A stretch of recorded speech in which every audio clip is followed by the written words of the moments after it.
a calling, have you heard? Bring all the lovers to the fold. No one is gonna lose their soul. Love is my religion. Love is my religion. Love is my religion. Love is my religion. Love is my religion. You can take it or leave it. You don't have to believe it.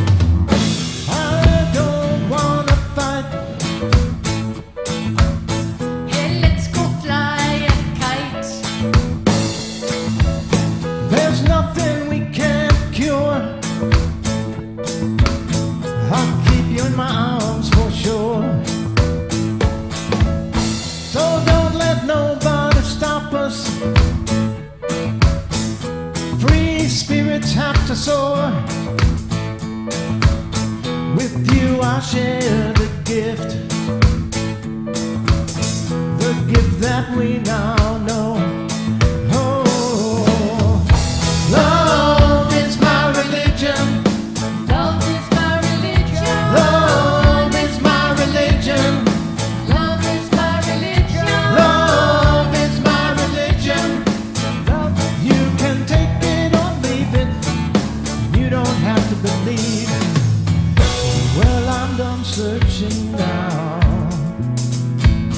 I find out what life is worth.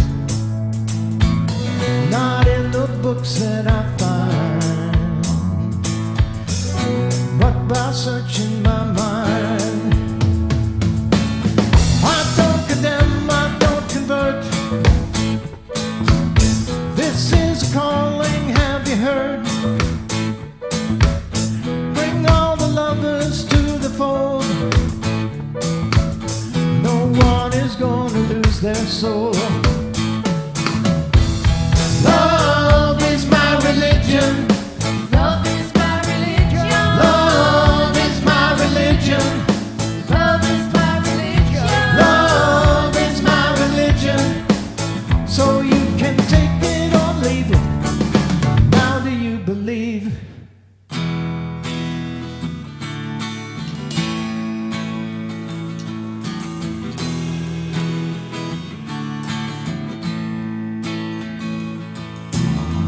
So don't let nobody stop us. Free spirits have to soar.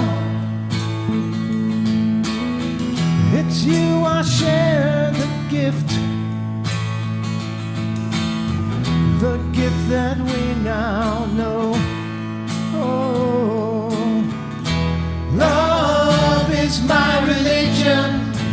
Love is my religion. Love is my religion. Love is my religion. Love is my religion. All we need is love. All you need is love. Love, love. All you need is love. All you need is love.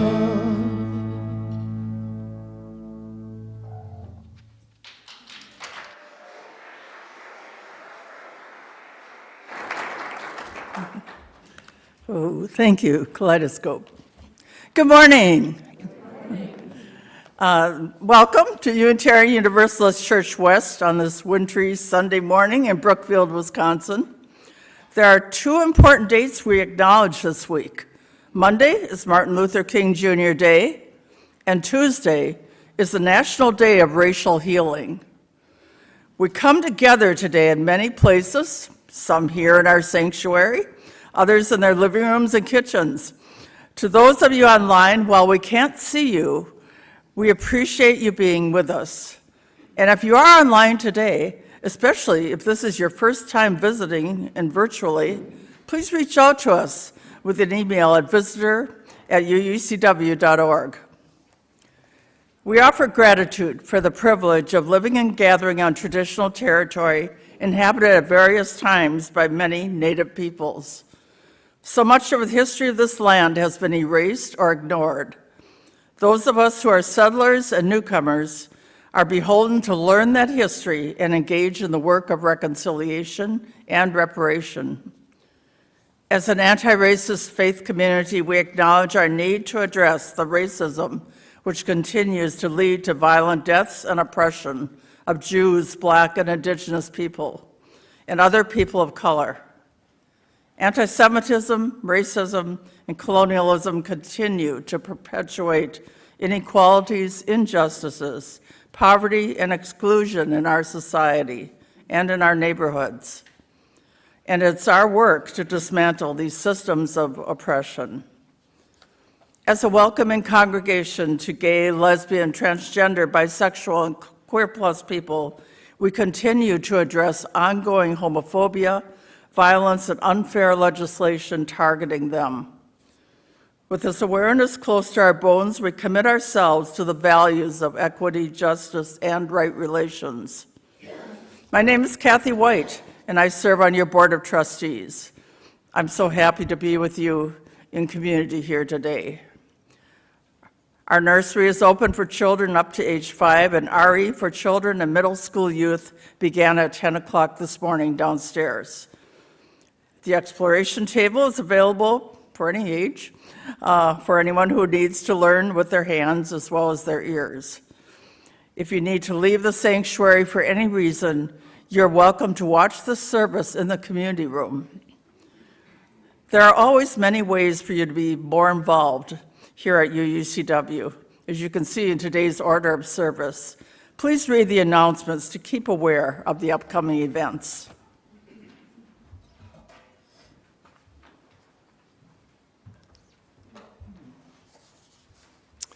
Good morning. My name is Eddie Daniel, and my pronouns are he and him. I am a member of the worship ministry team, which is responsible for services when our minister, the Reverend Jill Braithwaite, is not in the pulpit. It is my privilege to be leading the service today. Our guest speaker is Hannah Freeman. Hannah is a community organizer and executive director of MICA, the Milwaukee Innercity Congregations Allied for Hope. She is originally from Virginia, and her path to organizing came through Tennessee, seeing how Black communities were systematically silenced. She is dedicated to the fight for deep democratic community power. Her organizing work is rooted in the words of Fannie Lou Hamer, "Nobody's free until everybody's free." And now please stand in body or in spirit and sing hymn number 1014, Answering the Call to Love.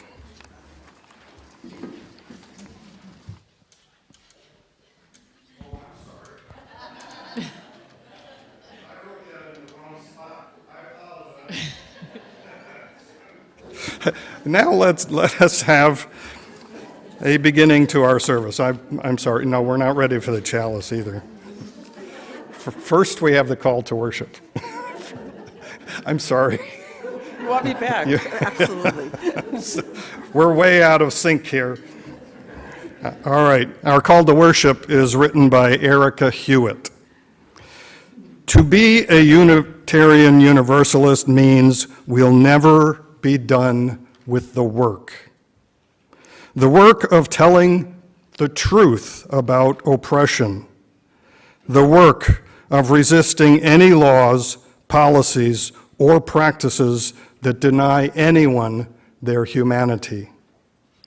The work of stubbornly seeking out the spark of the divine in each other, no matter the work of creating heaven on earth. To be a Unitarian Universalist also means we're not alone in our work. We are not alone because of our promises to love one another. We are not alone because we are companions on the journey. We grow ourselves into allies, helping one another to get free, because none of us is truly free until we are all free. And now we'll have the chalice lighting.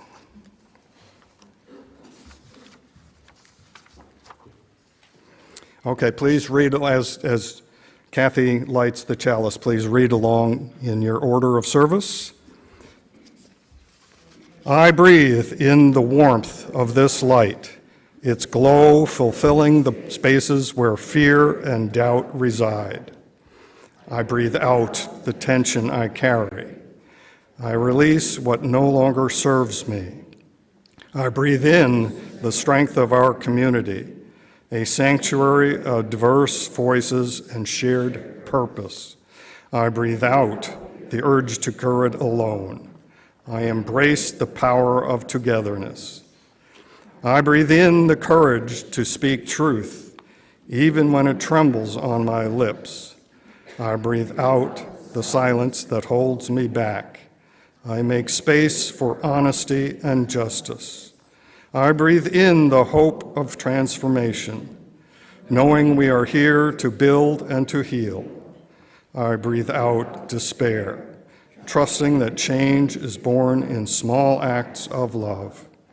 As we light this chalice, may each breath remind us of the sacred rhythm of life, the pulse of creation, and the power we hold to shape the world around us. And now please stand in body and spirit and sing the hymn 1014.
We enter now a time for sharing of joys and sorrows that touch our individual lives, our way of expressing through ritual the many ways that we touch and are touched by each other. In a moment, you'll be invited to come to the mic and share your joy or concern. If you have something you'd rather not share aloud, you can use the QR code on the order of service or the share side of the blue slip that you received when you came in to put something in writing. Raise your hand if you need a writing implement. For those of you at home, and for anyone at other times during the week, you can use the link in our weekly e-news to let us know what's going on in your lives and in your heart. What you share aloud today is only for the ears of those gathered now. It will not be in the posted video of the service or shared in our e-news. So now come to the mic to speak or raise your hand and an usher will bring you a mic. I'll light a candle for you, and after each sharing, I invite you all to respond with me, "We hold you in love." Please come forward. There are no more. Well, light one more candle for those joys and concerns that are not being shared but are being held in our hearts.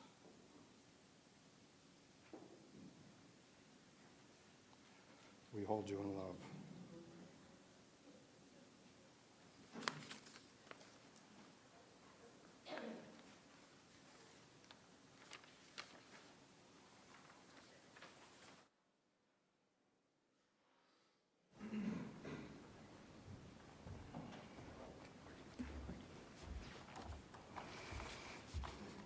Our meditation this morning is Blessed Are We by Andrea Hawkins Camper. Blessed are we who gather with open hearts together in this space today. Blessed are we, the chalice lighters of resistance, justice, love, and faith. Blessed are we, the heretics, the outcasts, the walkers of our own way. Blessed are we, the border crossers, the refugees, the immigrants, the poor, the wanderers who are not lost. Blessed are we, the transgressors, the trespassers, the passers-by, the cause takers, the defiant, the compliant. Blessed are we, the hand extenders, the sign makers, the protesters, the protectors. Blessed are we, the trans women, the trans men, the non-binary, the cisgender, the multigender, the no gender. Blessed are we, the friend, the stranger, the lonely, the hidden, the visible, the authentic.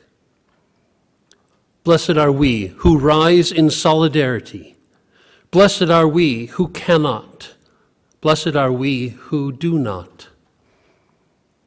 Blessed are we, for this is our beloved community, and this is who we are.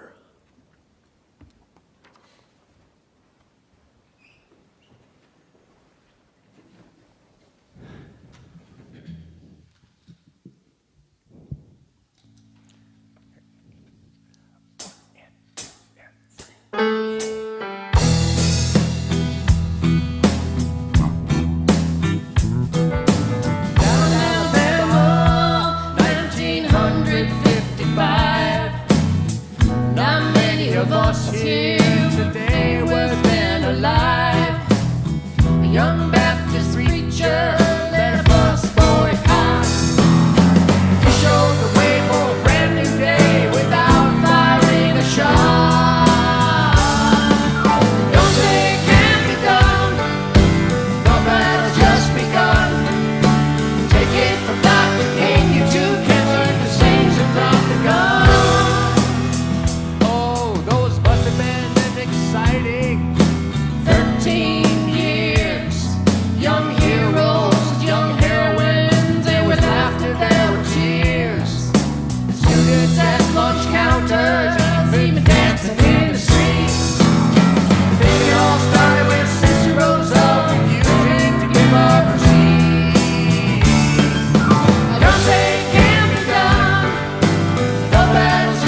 Since 9/11, we wonder, will this world survive? The world learned a lesson from Dr. King. We can't survive, we can, we will. And so we say, don't say it can't be done. The battle's just begun.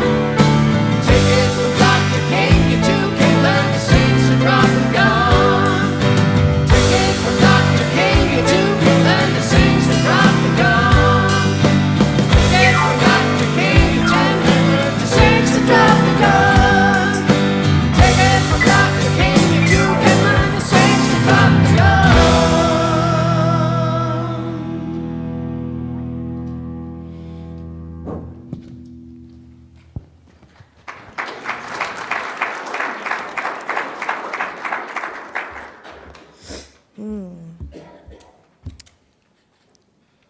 Good morning.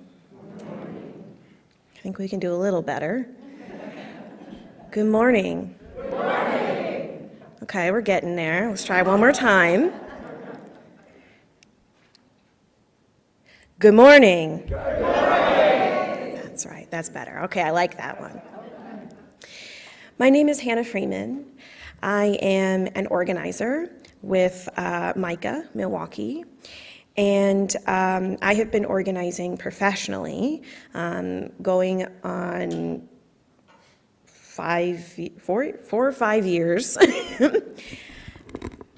And before I was an organizer, I was angry. Not sad, not frustrated. I was angry. And this wasn't anger at a particular instance. It was a lifetime of anger. It was a series of frustration and violation, one after the other. And I had been sitting in that for so long, I didn't know what to do with it. I didn't know how to hold that in my body, in my walk, in my work, in my relationships. I was consumed. And I was far from my faith. I grew up in a Pentecostal church where my father was sort of like an associate minister. And I had grown up in this congregation that was close-knit and where everybody had babysat me and everybody had picked me up from school and taken care of me when my parents went out of town. And yet, we actually didn't have a theology of what it looked like to love people in public. Everything was private. And the result of that was that when our faith leader, our lead clergy,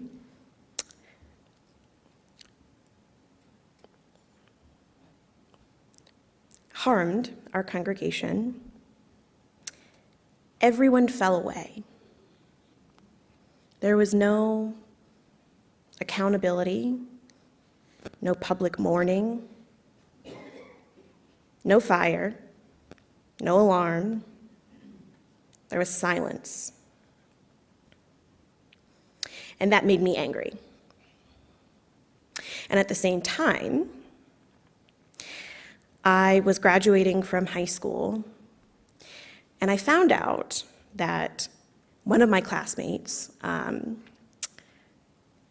who was smarter than me, more creative than me, more passionate than me,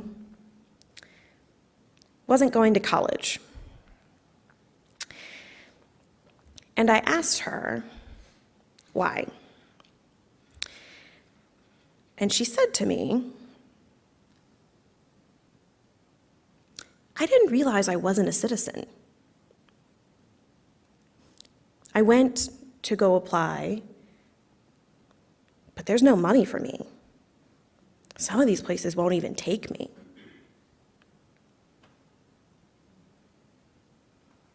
So what do I do now? What do I have now? Nothing.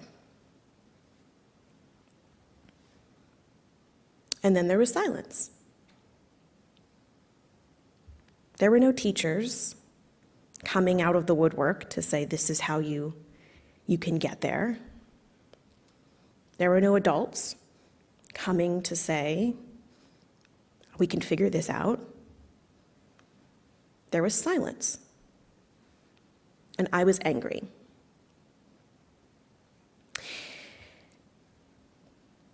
And then I went to college.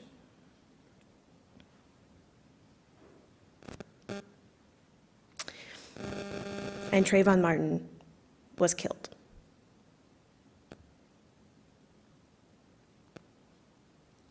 And there was silence. There was no official statement from my college.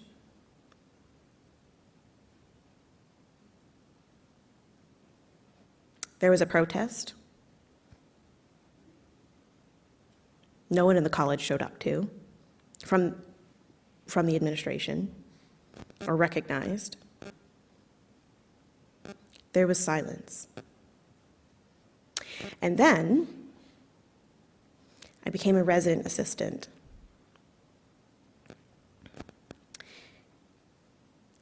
And I built relationships, which was and is one of the biggest joys in my life. And one of my residents comes to me and says, I'm struggling. I don't know if I can do this anymore. And when I went for help, what do I do? I'm just a kid. I don't know how to do this. There was silence.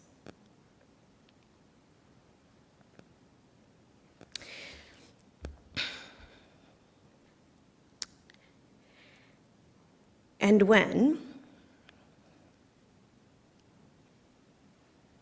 the pandemic hit,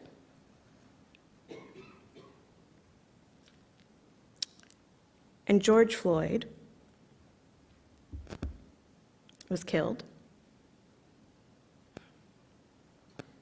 I decided I didn't have any more patience for silence. Because I had had a lifetime of it. And I wasn't very old. You can see that I'm pretty young. But in that moment, what I decided was, if no one else will speak, if no one else will move, I will. And when I made that decision, something happened to me.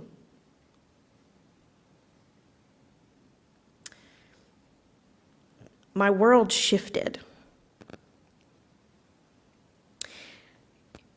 And it felt heavier. Not because I was somehow embroiling myself more deeply in the world around me, but because I had made a commitment to act. I felt responsible. And I carried that responsibility with a sense of love. And for the first time, I was starting to understand that love is exhilarating and beautiful. It carries you high. It carries you deep. But it's full of tension. It's rough. real love. It is nights sitting up with people. It is doing the thing you never thought you would be able to do.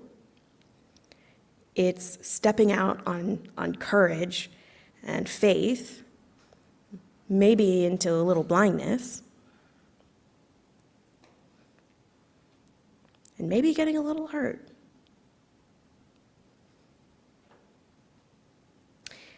And so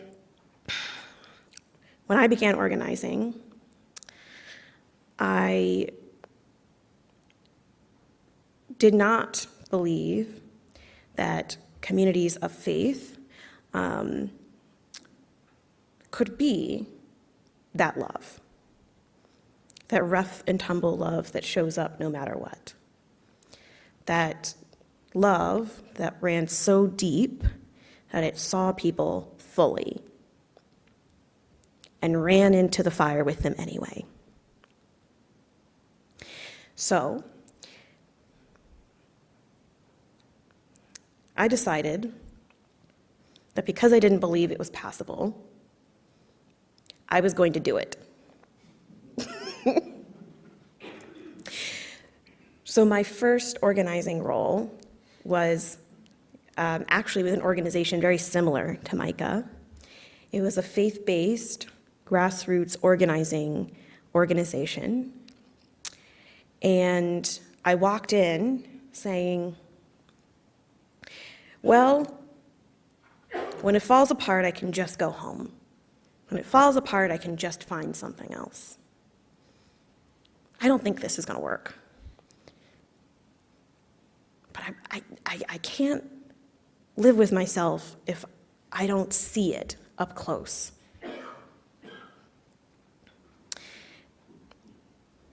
And I walked in, and it did not work in the beginning.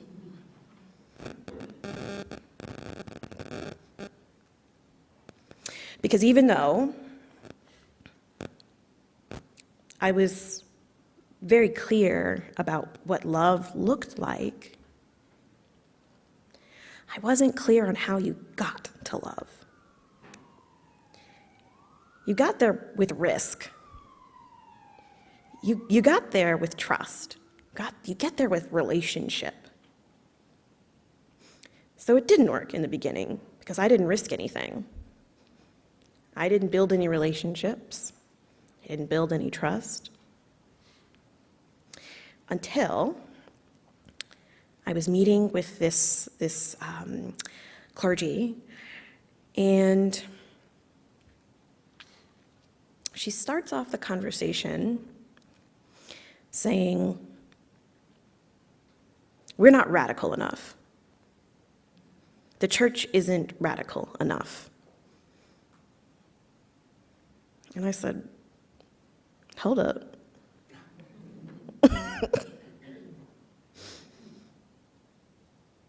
Have I been depriving myself by refusing to see other people fully, by putting some skin in the game? Because this woman opened up with where she felt like her faith wasn't going far enough. Was I meeting her there? No. But I decided that I was. I was going to meet her there. As a matter of fact, I was going to meet everyone there. I was going to put some skin in everything that I did. And then it started working. So, what does that look like today? Today, what that looks like is showing up in a world that feels dangerous and uncertain and chaotic. But we've been here before, right? Anybody else been here before? Okay, a handful of you? Okay. So some of us have been around the block. And I'd like to offer you this reading, which I think I was supposed to do in the beginning, but I'd like to reflect on it with you now. It's from James Baldwin and The Fire Next Time, and he writes, "Love takes off the masks that we fear we cannot live without, and know we cannot live within." I use the word love here, not merely in the personal sense, but as a state of being or a state of grace, not in the infantile American sense of being made happy, but in the tough and universal sense of quest and daring and growth.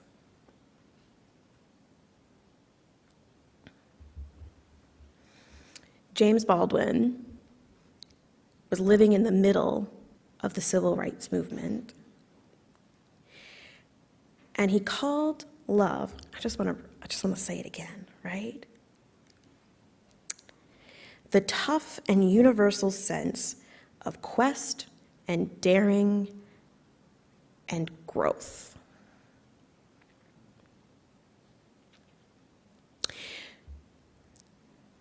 And we've been here before. So in this moment, when we are in the middle of authoritarian consolidation, and for those of you who may not know what that is, America, as we know it, is no longer a democracy. We are in the middle of what historians and political scholars call an authoritarian breakthrough. And what that means is that a democratically elected leader is deciding to consolidate power for themselves. And that process, on average, takes about 18 months. We're a year in.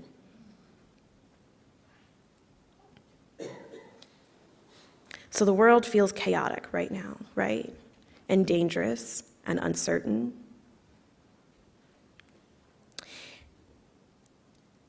And our call as people of faith, as people of love, is not to be happy in the midst of political violence, of personal violence, of economic violence and injustice.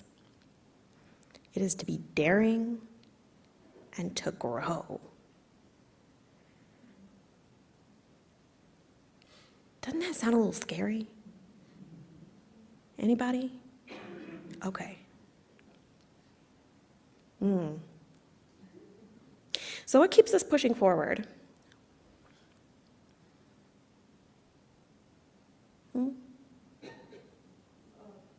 Love? Yeah. Hope?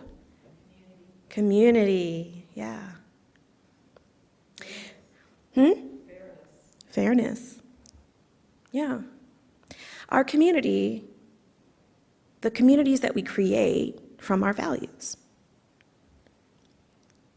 Love is where the rubber meets the road, where we're building communities, we're building relationships, we're building trust, where we're putting some skin in the game, because we know that this moment is not the moment that we want for ourselves. And so that requires a clarity on our part. It's not simply that we love in this moment, that we build communities in this moment, that we resist in this moment. We dream together, we sing together, we protest together. Maybe we argue a little bit together.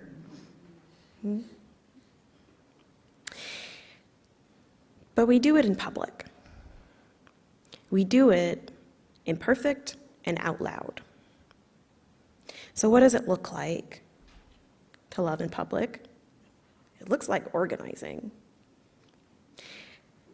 Organizing is the process of developing leaders in the community to be able to act on the issues that are impacting them.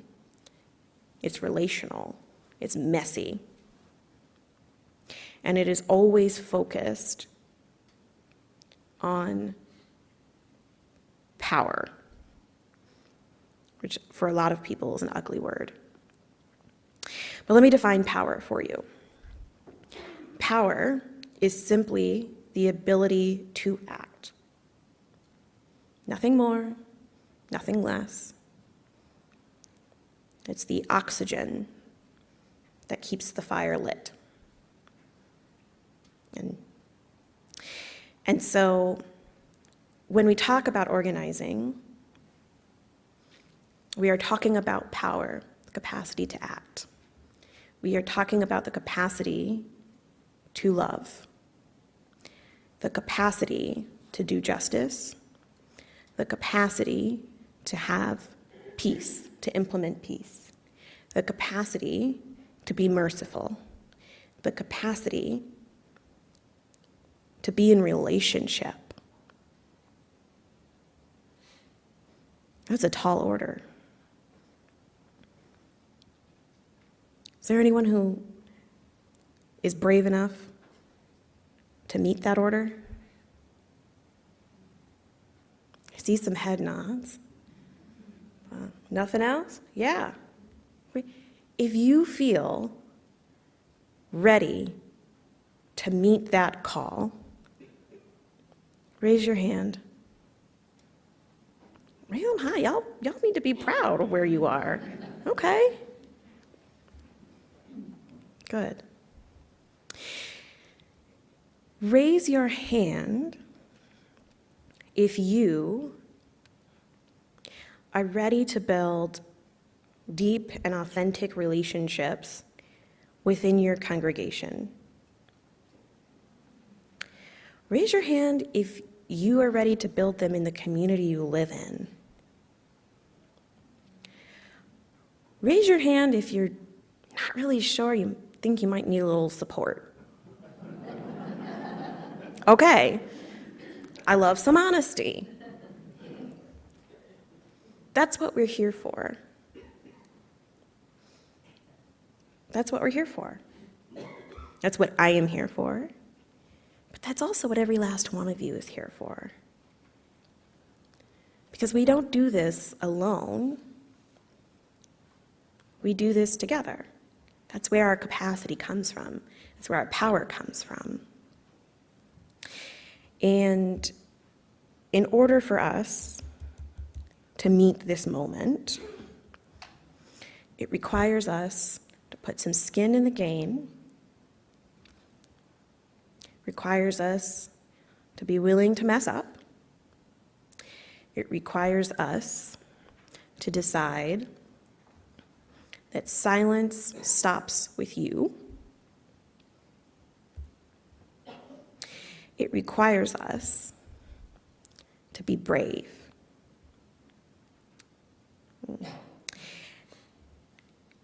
How many of you feel brave? Oh, yeah, yeah. I want to say one more thing before I wrap up. Courage is not something that you wake up with. It's something you build in action. Say it one more time. Courage is not something you wake up with. It is something you build in action. And this moment is calling us to action. Praying with our feet, with our hands, with whatever we have. That means sometimes it's going to look like a protest. Sometimes it's going to look like marshaling or legal observers or mutual aid or even just being a place for people to meet. But the moment for action is here. And I encourage you all to build that courage by acting. Just because there's a little bit doesn't mean you can't make a whole lot. So in whatever way you can act in this moment, I encourage you to do it. There are lots and lots of ways you can get engaged. If you'd like to talk with me after the service about how you might work with Micah, great. If you might like to talk with Reverend Jill afterwards about how the congregation can be more active in different ways, great. But if we truly see ourselves as people of faith who believe in love, we will not be stopped by the little bit of courage we think we have, and we usually have a whole lot more, turns out. We won't be stopped by silence. We won't be stopped by fear. We will resist because love demands it, because our faith demands it, because our dignity demands it. I'd like to leave you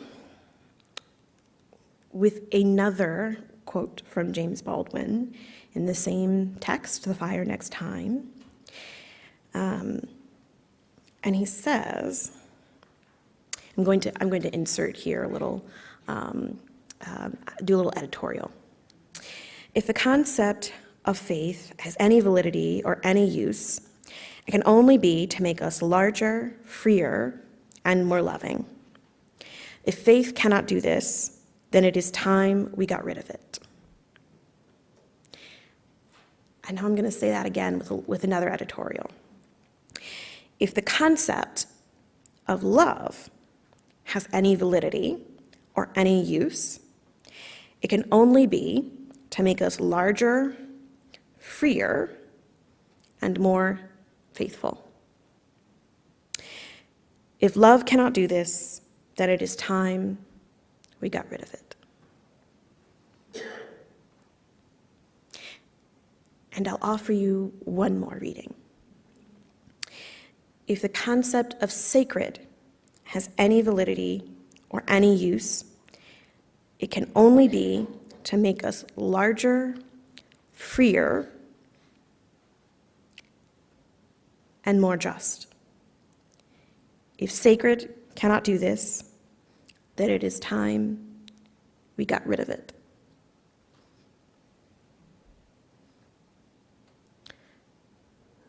So,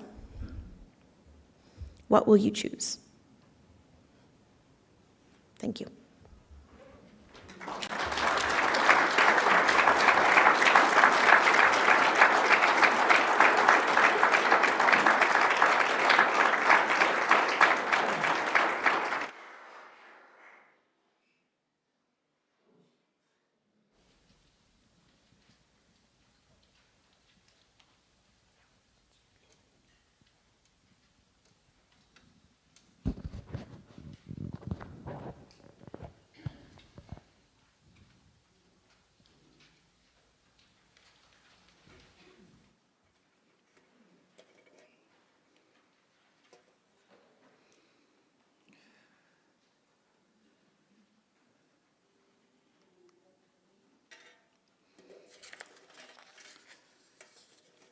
UU Church West Split the Plate program is one of outreach and generosity. Each month, we give half of all undesignated offerings to a nonprofit organization to help us live our Unitarian Universalist values, pursue social justice, and serve our community. Our partner for January is the Hanan Refugee Group. One of the delights of living in our part of Wisconsin is the wide array of ethnic eateries nearby. A Moroccan tagine, Thai chicken satay, Korean bulgogi, or Guatemalan guacamole are just a few of the dishes inspired by cultures from around the globe.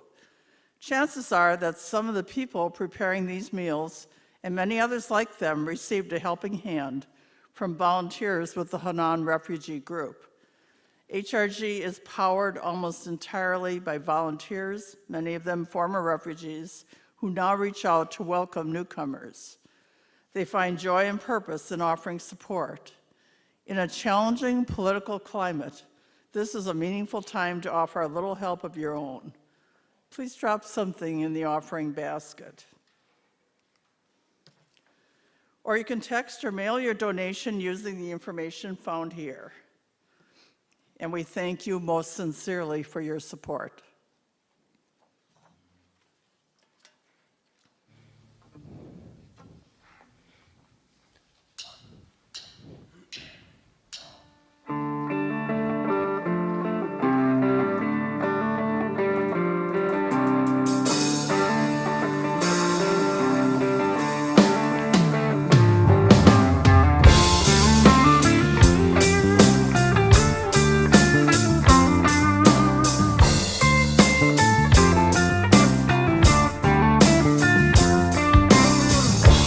Soldiers and Nixon's coming, we're finally on our own.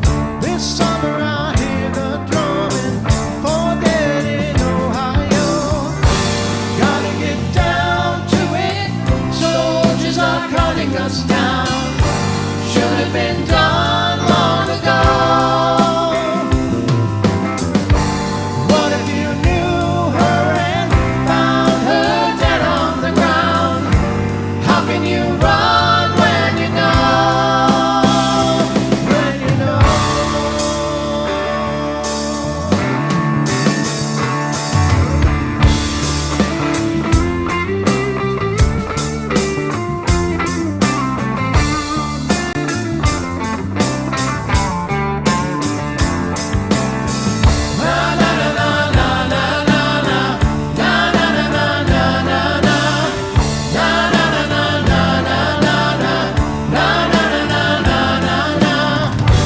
Gotta get down to it, soldiers are cutting us down.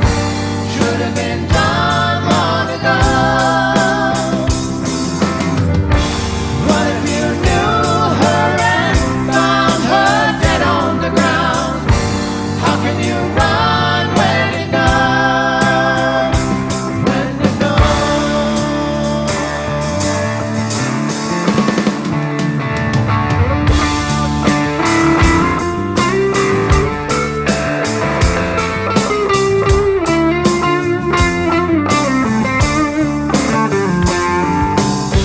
Tin soldiers and ISIS coming, we're finally on our own. This winter I hear the drumming, one dead in Minnesota, one dead in Minnesota, one dead in Minnesota, one dead in Minnesota, one dead in Minnesota.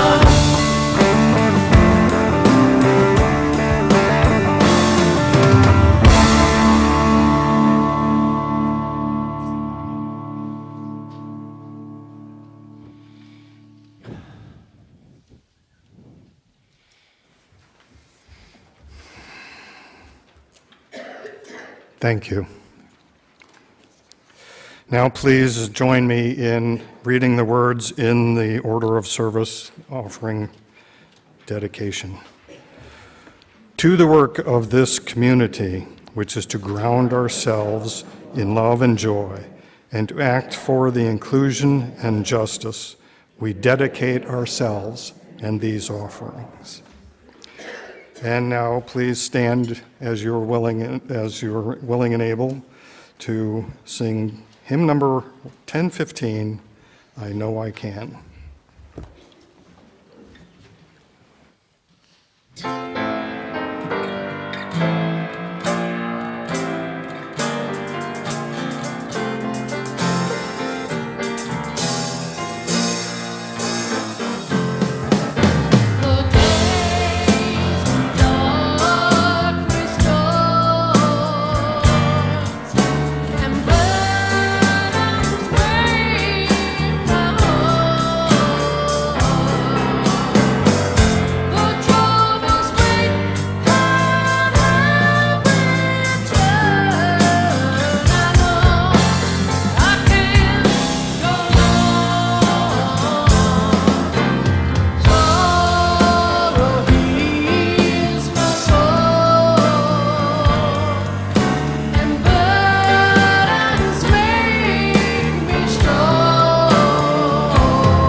closing words are by Rebecca Savage. We have come to the end of our service, but not our calling in the world. We close our time together with the humble reminder that justice and equity are our spiritual practices to embrace. Each day, every day, we are blessed to be the embodiment of what is possible when justice and equity ground us in all that we do. May we go forth with the light and warmth of our chalice in our hearts until we are gathered together again. And now Kaleidoscope is going to sing us a postlude, but I would ask you to remain. I'm sure you will anyway because you want to hear them. But our minister, Jill Braithwaite, is here, and she has a message for us following the postlude.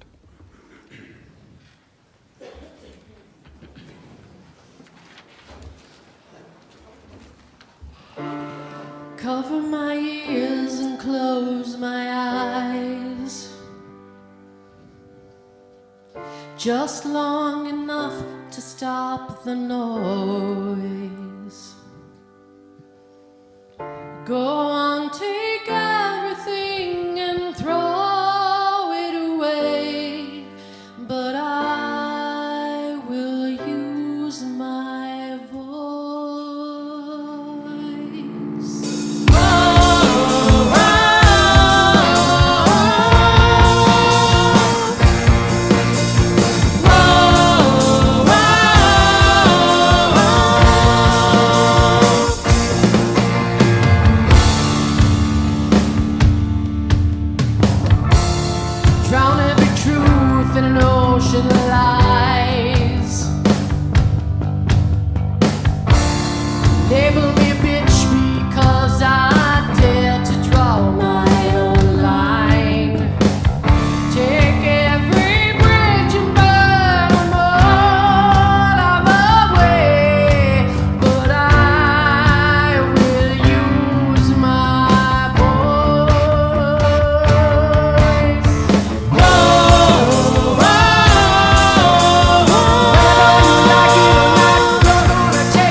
Amazing. I'm so grateful to Hannah Freeman for being our guest speaker today, and to Kaleidoscope. Bringing the love, bringing the heat. And I just have a very quick announcement and invitation for you all. As you all know, Minneapolis and Minnesota, our neighbors to the west, are at the center of a crisis in this moment. It's a crisis that's been long in the making, and it's a crisis for our entire nation, right? With unprecedented force and recklessness, federal agents are kidnapping, terrorizing, and killing undocumented people, black and brown people. They're going door to door, whether citizen or not, and U.S. citizens as well. And late last week, interfaith leaders in Minneapolis put out a nationwide call to clergy around the country to come to Minneapolis. These leaders include UU ministers like Ashley Horan, vice president at the UUA, who lives a block from where Renee Good was murdered.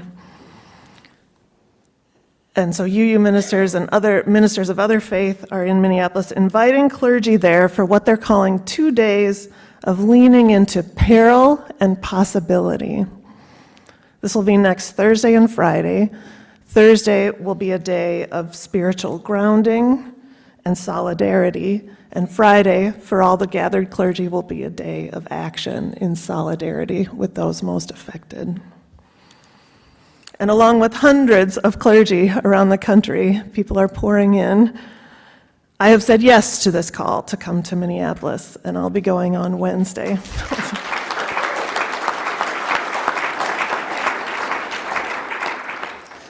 And I'd really like to invite all of your love and support to come with me and be with me there during my time there. And so what I have got today with me are 2 pieces of fabric that I would like to pin to the stole I'll wear when I'm there. And I invite you, if you would like, to write your name, small, on these pieces of fabric, and then I'll pin them to a stole that I will wear on that day of action in Minneapolis. So I would love to have you, if you would like to join in sending your love and support with me to Minneapolis. And if you're online and want to add your name, please email or text me or the church office, and I will write your name on it for you with marker. So I'll be in the community room afterwards helping folks write your name on these little stole piece add-ons. So I'm grateful for your love and support and honored to take it with me to Minneapolis. I know you hold Minneapolis in your heart and want to be in solidarity with folks there. So thank you very much for your time.